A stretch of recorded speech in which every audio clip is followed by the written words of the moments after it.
When you think of comfort food, mac and cheese has to be on the top of most people's list. I know for me personally, it definitely is.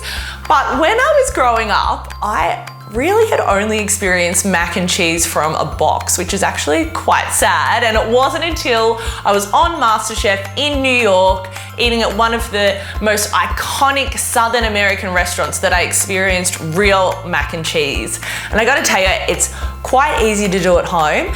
And I put a little twist on my recipe, including bacon and pumpkin. So let's get into it.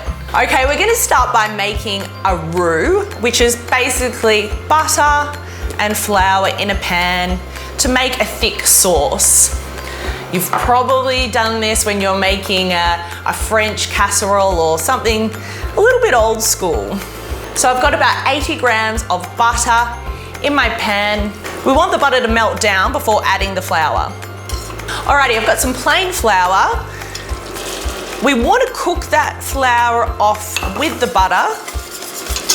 So just give it a good stir. We want to cook off that flour so you don't get that floury taste in your sauce. The flour is the thickening agent for this sauce. You can actually make this gluten-free. You can use corn flour, but what I do when I make a gluten-free mac and cheese is mix the corn flour with a little bit of liquid before adding it into the butter. After a few minutes, you'll see it gets foamy and bubbly, which is what you're looking for.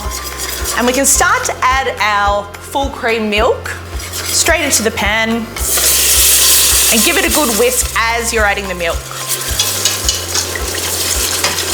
It might clump up a little bit, but don't stress. Just keep whisking. So the milk's coming to the boil now, and you can see that it's getting nice and thick.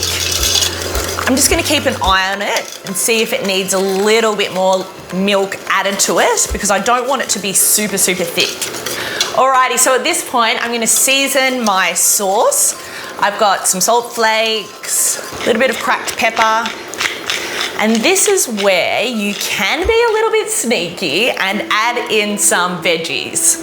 Now, the reason why I love adding pumpkin into this is because pumpkin's naturally sweet, and it kind of reminds me of that fake mac and cheese that I used to eat as a kid. I don't know why, there's something comforting about it. And it's really easy just to steam your pumpkin and blitz it up until you get a smooth puree. If I'm cooking this for my kids, I always add in some extra veggies. So you could put in things like steamed cauliflower, peas, even some carrots or sweet potato would be perfect as well.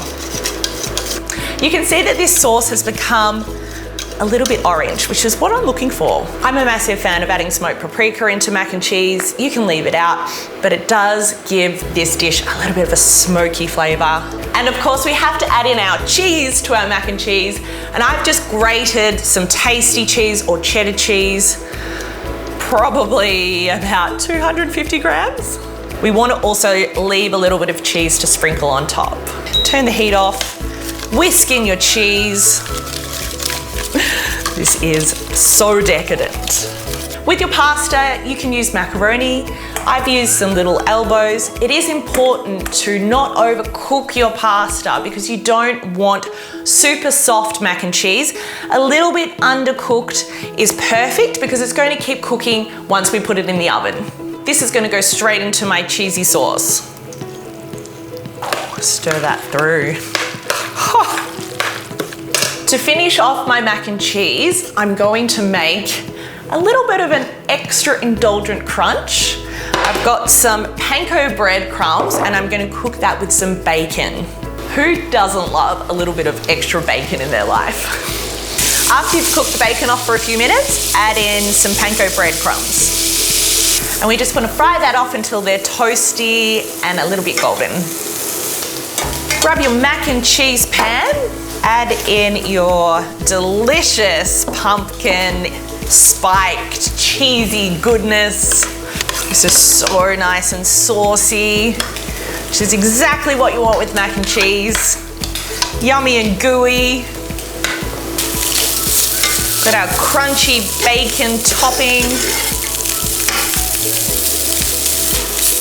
Spread that on top. Now remember, this is going to cook a little bit more in the oven. Finish with a little bit of extra grated cheese on top. Now this is ready to go straight into the oven and bake for around 15 to 20 minutes.